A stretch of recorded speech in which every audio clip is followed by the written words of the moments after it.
Anne? Hi, Anne. Would you be able to confirm your last name and date of birth for me, please? Okay, perfect. So you can head on back with me. My name is Miranda. I'm an MRI student technologist, and I will be taking care of you today and help get you set up for your exam. So have you ever had an MRI before? You haven't? Okay, so you probably have quite a few questions to ask. So you can head on back with me and we can go over kind of what to expect and answer any questions that you may have. So to start off, you may have seen some signs around the hospital indicating zones. You don't need to worry too much about that. It's basically just so that the MRI personnel as well as other healthcare professionals in the hospital can kind of keep track of where the MRI suite is and kind of just as a reminder for anything that may need to go near it. So let's see. So zone 4 is going to be the zone where we will be doing your scan. So once we go into the room, I do wanted to let you know it's going to be a little cold. So the reason why it's going to be cold is because the room needs to be set at a certain temperature in order for the equipment and the scanner to function properly.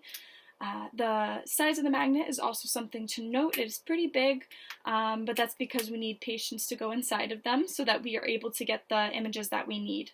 Luckily, we're just scanning your ankle today, so we can put you on the table that we have in there. You'll be laying on your back and your feet will just slide into the magnet. Which is nice because your head will be out of the scanner, so it won't be so bad. And we will also give you some blankets so that you're not cold, and I will provide you with some cushioning, some pillows, anything to make you comfortable. The duration of the exam is about 45 minutes, so we want to make you as comfortable as we can during that time. I'll also give you a squeeze ball to hold on to during the exam, so that way if you need to contact us in any way, you can just squeeze it and it will get our attention and we can help you out. We'll also be able to communicate with you as well.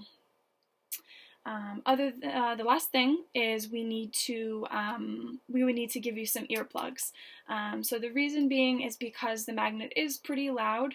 It makes some pretty loud banging noises, which is normal, but we do want to protect your ears, so I do advise that you keep them in for the duration of the exam, just so we can do that.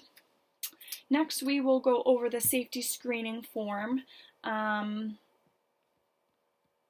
I have right here. And so basically we go over this with every patient just to kind of ensure nothing going into the scanner has any metal in it or anything like that. So if you have any questions also during this, please feel free to ask. So I'm going to start off with the lists here. Have you ever had any surgery before? Any surgical staples, clips, or metallic sutures in your body? Any bone, joint, pin, screw, nail, wiring, or plates in your body? Any chance of metallic or foreign fragments? Any prosthetics, heart valve, eye, penile? Are you pregnant, or is there any chance that you are pregnant? Are you currently taking or have you recently taken any medication or drug? Do you have any allergies? Have you ever had brain surgery? Any aneurysm clip? Any eye surgery? No? Have you ever worked with metal where there could be fragments in your eye? Any eyelid, spring, or wiring? Any cochlear, otologic, or other ear implant we should know about? Any dentures or partial plates? Have you ever had heart surgery? Any pacemaker or defibrillator? Any shunts, stents, or filters implanted in your body? Any pacing wires or internal electrodes? Any type of internal catheter, whether it's a vascular access port, Swan's-Ganz, or thermal dilution? Any radiation seeds or implants, any medication patch, as well, any tissue expanders, wire mesh implant, IUD, pessary unit, any of those things, any implants or stimulators, bone growth, bone fusion stimulator, spinal cord stimulator, anything like that, any insulin or infusion pump, Oh, you have an insulin pump? Okay, that shouldn't be a problem at all. Before we head into zone 4, which is what we talked about earlier, the scanning room, we will just have you remove it if that's okay. We do have some lockers where you're going to be able to store your belongings and things, so if you could just leave the insulin pump in there, just to ensure your safety while we're scanning you, as well as get the best images we can while we're scanning you. So going forward with the list, any implanted drug infusion device or artificial or prosthetic limbs, any joint replacement surgery, tattoos, body piercings, permanent makeup that we should know about, anything like that. Okay, so it looks like the insulin pump was the only thing that we need to be aware of. So let's see. Okay, so we will, like I said, we will give you a locker so that you're able to store your belongings like that. You can also put your phone in there, keys, anything like that. We also have a pair of scrubs for you to change into if you could, just so that, again, we're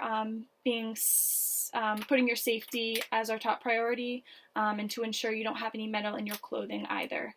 So we'll just have you change into the scrubs, and then you can also put your clothing in the locker as well and keep them stored safe while you're being scanned. So we will give you some of those, and we also advise if you need to use the restroom, you do that beforehand. Like I mentioned earlier, the duration of the exam is 45 minutes, so if you need to go beforehand, I recommend that you do. And so once you change into your scrubs, if you have any other questions that I can answer before we head in, and again, make sure you leave the insulin pump in your locker just so we can ensure it's not going into zone 4. And other than that, if you have any other questions, we will see you in there.